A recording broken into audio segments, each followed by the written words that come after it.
After months of building, my LEGO Viking Village MOC is finally starting to come alive, and today I'm going to show you the very first section, the shoreline.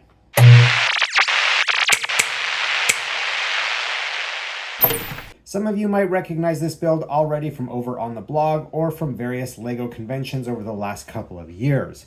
But for a while now, I've been steadily working on a large Viking Village MOC, and today I'm excited to show you the very first section of that project.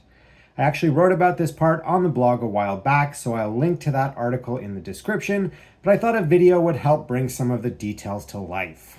This section represents the shoreline. The water technique was inspired by the Ninjago city sets, but I added clear plates and cheese wedges to make the surface feel a little bit more dynamic.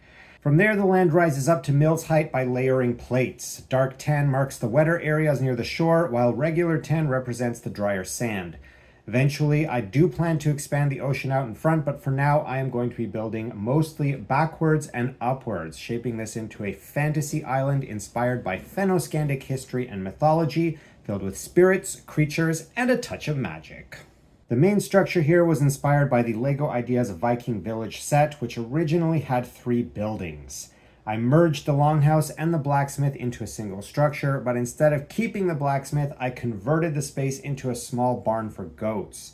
I still plan to build a bigger blacksmith elsewhere on the island, so this freed up some bricks and gave me a chance to add a little bit of variety into the settlement. For landscaping, I kept things fairly straightforward. I used the classic Christmas tree design from the Winter Village Toy Shop and Elf Clubhouse sets for the larger conifers, and I also reused one of the smaller tree designs from the Viking Village set.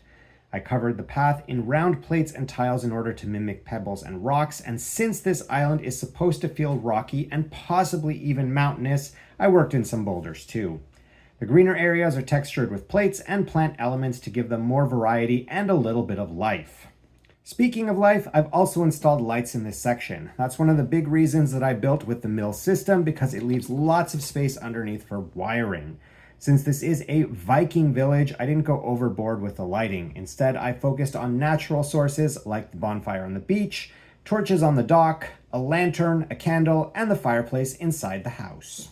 And that's it for this first section of my Viking Village. Make sure to subscribe and stay tuned because I'll be showing more areas of the build soon, and I'm constantly adding new details. Let me know what you think in the comments.